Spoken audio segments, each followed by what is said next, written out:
अस्सलाम वालेकुम। आज हम अल्ट्रासाउंड के यूजेस और डेंजर्स पर बात करेंगे। हमने अल्ट्रासाउंड के जो थर्मल और नॉन थर्मल इफ़ेक्ट्स को डिस्कस किया था, ऑलमोस्ट वही उसके यूजेस हैं। तो यहाँ पर उन्होंने जो यूजेस 3 यूजेस जो हैं यहाँ पर मेंशन किए हुए हैं, ये एक जनरल हैं कि जो नॉन थर्मल और थर्मल इफ़ेक्ट्स के हमारे पास प्रोड्यूस होते हैं, जैसे कि इन्फ्लेमेशन और रीसेंट इंजरीज, यानी एक्यूट सिचुएशंस में जब हम पल्स मोड अप्लाई करते हैं तो किस तरह से अल्ट्रासाउंड जो है वो एक्यूट इंजरीज़ को हील करता है। इसमें हम नॉन थर्मल इफ़ेक्ट का बता सकते हैं कि वो किस तरह से इन्फ्लेमेटरी फेजेस को एक्सेलरेट कर देता है, जो कि हमारे पास इन्फ्लेमेटरी, प्रोलिफरेटिव और रीमॉडलिंग फेज था, ताकि इन्फ्लेमेशन सबसाइड हो सके। किस तरह से होनी है वो मैं आपको अपने प्रीवियस लेक्चर में गाइड कर चुकी हूँ। स्कार टिश्यूज़ की बात करें तो हमने ये भी डिस्कस किया था कि स्कार टिश्यूज़ जो कि फाइब्रोब्लास्ट जो हैं कोलेजन फाइबर्स की सिंथेसिस करते हैं, और स्कार में कोलेजन फाइबर्स फिलअप हो जाते हैं ताकि हमारे पास एक परमानेंट हीलिंग हो सके। तो स्कार टिश्यूज़ की प्लायबिलिटी यानी कि फ्लेक्सिबिलिटी जो है वो इंक्रीज़ हो जाती है जब हम अल्ट्रासोनिक वेव्स की एप्लीकेशन करते हैं, जिसकी वजह से जब स्ट्रेचिंग इसकी इंक्रीज़ हो जाएगी तो वहाँ पर परमानेंट स्कार की फॉर्मेशन नहीं होगी। क्रोनिक इंड्यूरेटेड एडीमा के केसेस में भी अल्ट्रासाउंड जो है वो बहुत ही ज़्यादा बेनिफिशियल है। इसके मैकेनिकल इफ़ेक्ट्स जो कि नॉन थर्मल इफ़ेक्ट हैं अल्ट्रासाउंड के, जो कि हमारे पास इंटरस्टिशियल फ्लूइड की मूवमेंट को इन्फ्लुएंस करते हैं, और वहाँ पर जो प्रोटीन रिच फ्लूइड एक्यूमुलेट हुआ होता है उसकी मूवमेंट जो है वो इंक्रीज़ करते हैं, ताकि दोबारा लिम्फेटिक्स और वेंस के थ्रू वो राइट साइड ऑफ हार्ट में जाके ड्रेन हो सके और वहाँ पर एडीमा की फॉर्मेशन ख़त्म हो सके, स्वेलिंग सबसाइड हो सके। हम अगर डेंजर्स की बात करें तो उसमें सबसे पहले बर्न की बात आती है। हमने ये भी चीज़ पहले डिस्कस की थी, अगर हम स्टैंडिंग वेव्स बन जाती हैं या अगर हम ट्रीटमेंट हेड को स्टेशनरी रखते हैं, मूव नहीं करते हैं, असेस ओवर हीटिंग हो जाती है लोकलाइज्ड एरिया की, तो उस केस में बर्न के चांसेस हो सकते हैं। जो कि हमने आपको पेरियोस्टियम की पूरी जो स्टोरी बताई थी वो असल में आप इस बर्न के हेडिंग के अंदर लिख सकते हैं।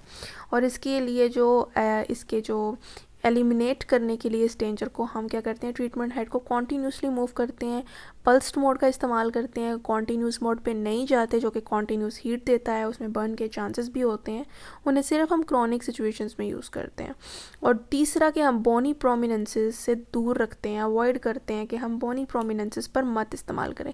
अल्ट्रासोनिक वेव्स वैसे भी बोन को क्रॉस नहीं कर सकती, वो सिर्फ मसल्स और ये टिश्यूज़ वगैरह, ये जो हमारे पास नर्व्स हैं, हमारे फैट है और हमारी मसल्स, ये सब के लिए जो है इस्तेमाल होता है, ना कि बोन के लिए। बोन से क्रॉस ही नहीं कर सकता।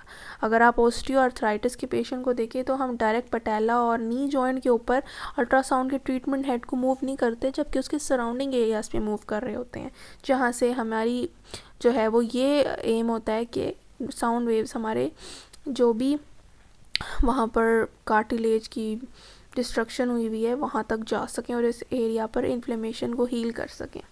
तीसरा डेंजर है कैविटेशन, जिसको हम डिस्कस कर चुके हैं किस तरह से ये ताकि जो बबल्स की ऑसिलेटरी एक्टिविटी अगर ज़्यादा एग्जैजरेट कर जाती है तो ओवर हीटिंग हो सकती है ब्लास्ट की वजह से।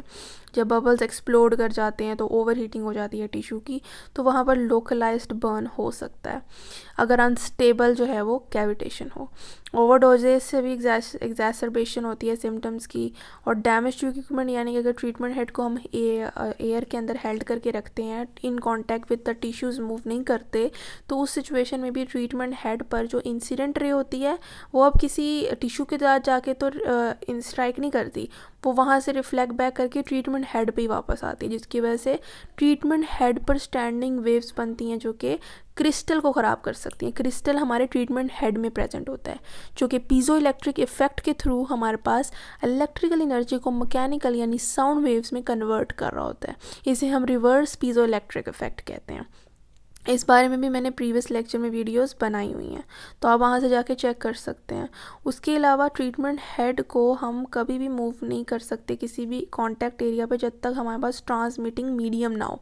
ट्रांसमिटिंग मीडियम में सबसे ज़्यादा जो कॉमनली यूज़ होती है वो एक्वासोनिक जेल है, जिसकी ट्रांसमिशन कैपेसिटी 72.6 है, जो कि सबसे ज़्यादा है। जबकि वाटर और डिस्टिल्ड वाटर या पेट्रोलियम जेली जो है वो ट्रांसमिट नहीं करती है अल्ट्रासोनिक वेव्स को इनटू द टिश्यूज़। इसमें सबसे ज़्यादा यूज़ होती है वो एक्वासोनिक जेल है। और सेकेंडली अगर एक्वासोनिक जेल प्रेजेंट नहीं है आपके पास तो हम ग्लिसरल भी इस्तेमाल कर सकते हैं।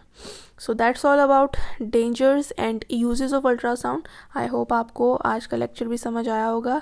Hope to subscribe my channel. Thank you so much.